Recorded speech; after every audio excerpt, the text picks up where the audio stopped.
Assalamualaikum warahmatullahi wabarakatuh.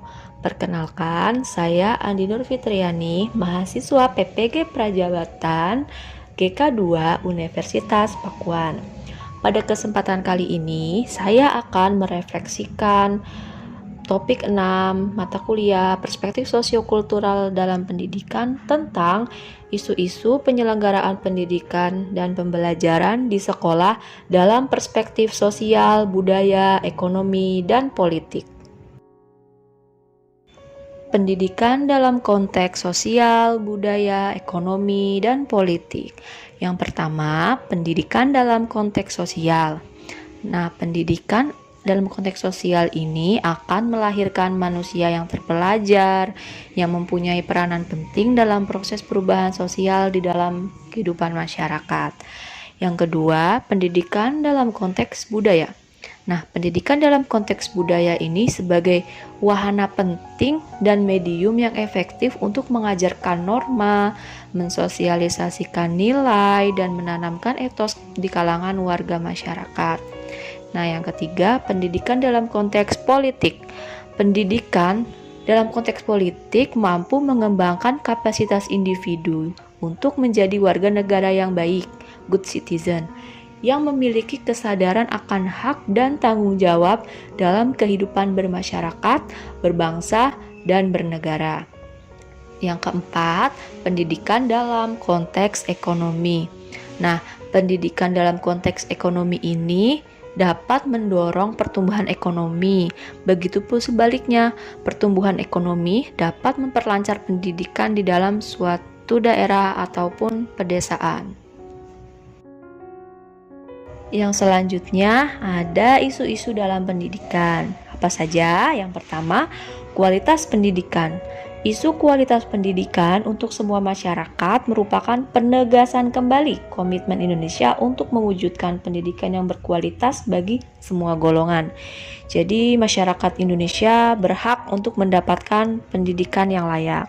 Yang kedua, terdapat isu digital dalam pendidikan. Nah, penggunaan teknologi digital dalam pendidikan ini sangat dibutuhkan ketika Indonesia dilanda pandemi.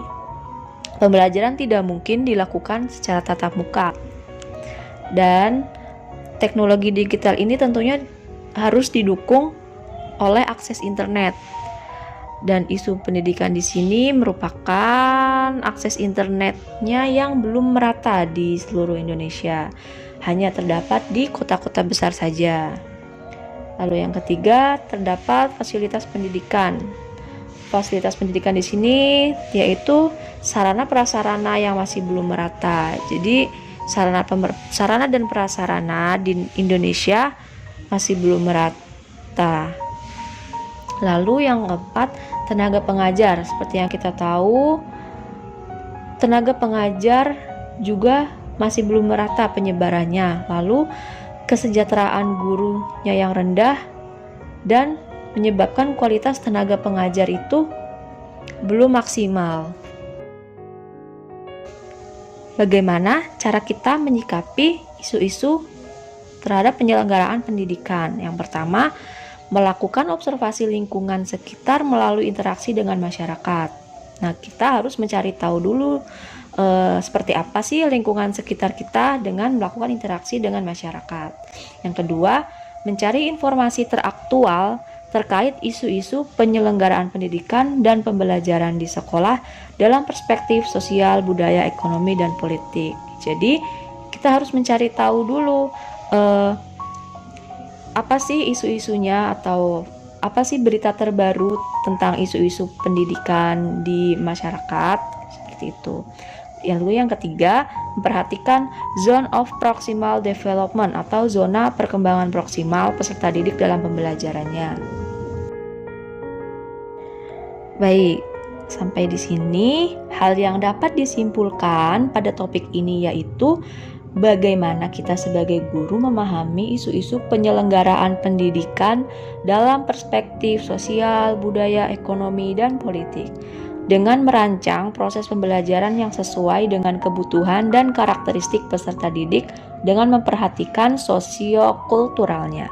Selain itu, kita juga harus membuka wawasan terhadap isu-isu pendidikan yang terjadi di wilayah tersebut dengan berkolaborasi dengan tokoh masyarakat serta komponen pemerintah setempat agar isu-isu yang dihadapi tadi dapat terselesaikan dengan baik. Mungkin cukup sampai di sini pemaparan refleksi topik 6 mata kuliah perspektif sosiokultural dalam pendidikan.